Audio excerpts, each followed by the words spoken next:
$1 trillion academy నేను చేస్తాను 34 వరకు అని చెప్పి మీరు ఒక మాట్లాడుతున్నారు కంటిన్యూస్గా. మొత్తం దేశ జీడీపీలో 10% మేము కాంట్రిబ్యూట్ చేయాలనుకుంటున్నామని చెప్తున్నారు. సో దీంతో సాధ్యమవుతుందా? ఇంకేదో పెద్ద పెద్ద పెట్టుబడులు రావాల్సిన అవసరం ఉంటుంది, ఇంకా చాలా చేయాల్సిన అవసరం? Yes YNR, I do agree.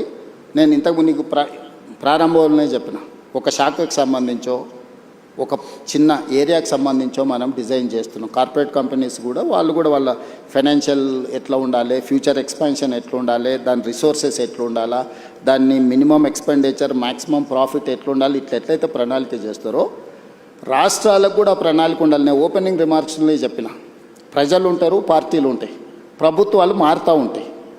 మారిన ప్రభుత్వానికి భవిష్యత్తు పట్ల ఒక స్పష్టత ఉండాలి. ఆ స్పష్టతనే ప్రణాళిక రూపంలో మనం రచించుకోవాలి. ఇప్పటివరకు భారతదేశంలో ఏ రాష్ట్రానికి కూడా కాంప్రహెన్సివ్ డిజైన్ అనేది లేదు, కాంప్రహెన్సివ్ పాలసీ లేదు.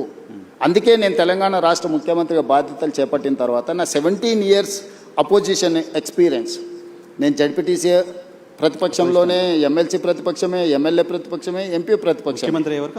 17 yearsలో నేను ముఖ్యమంత్రి అయ్యే వరకు నేను ప్రతిపక్షంలో ఉన్నా. ఏ రోజు కూడా అధికారంలో లేను, అధికార పార్టీలో కూడా లేను.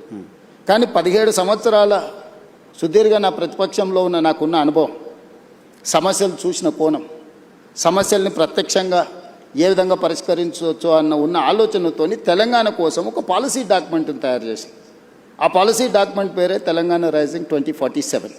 ఈ పాలసీ డాక్యుమెంట్ ఉండాలన్నది నా ఆలోచన. పాలసీలో చాప్టర్స్ అనేటివి నేను రాసినవి కాదు. ఓ సత్యనాథెల్ల ఇందులో ఉన్నాడు, సంతను నారాయణ ఉన్నాడు, లేకపోతే world bank chairman Ajay Banga ఉన్నాడు, లేకపోతే రఘురామరాజన్ ఎక్స్ ఆర్బీఐ గవర్నర్ ఉన్నాడు, Niti Aayog government of India vice chairman Suman Berry ఉన్నాడు, ఐఎస్బీ ఇన్స్టిట్యూట్ ఇక్కడ ఏదైతే ఉన్నదో one of the best institute in the world, ISB మా policy document partner, NALSAR university మా policy document partner, great Britain prime minister Tony Blair అతను మా దాంట్లో, అది ఇప్పుడు ఫార్మర్ ప్రైమ్ మినిస్టర్, అతను మా పాలసీ డాక్యుమెంట్లో పార్ట్నర్. అంటే ప్రపంచంలో ఉండే వివిధ మేధావులను, వివిధ పెద్ద పెద్ద కార్పొరేట్ కంపెనీల సీఈఓలను మన తెలంగాణ రైజింగ్ 2047 పాలసీ డాక్యుమెంట్లో వాళ్ళందరినీ బోర్డులోకి తీసుకొచ్చి కంప్లీట్గా వాళ్ళందరికీ మేమేమనుకుంటున్నాం వాళ్ళతో కూర్చొని మాట్లాడి పబ్లిక్ డొమైన్లో కూడా పెడితే దాదాపుగా మనకు ఒక 20 లక్షల సజెషన్స్ వచ్చినాయి ఆన్లైన్. వాటన్నిటిని కూడా ఫిల్టర్ చేసినాం.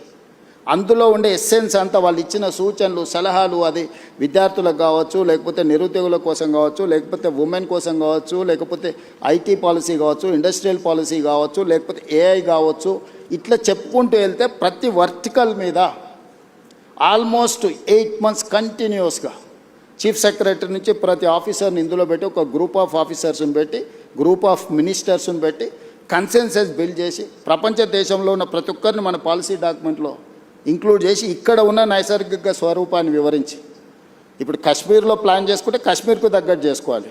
కాశ్మీర్లో ప్లాన్ చేసిన ఐస్ కోసము, ఐస్ తుఫాన్ల కోసము తెలంగాణలో ప్లాన్ చేసినాం అనుకో, ఇక్కడ ఐస్ వచ్చేది లేదు, చూసుకోవాలి కదా.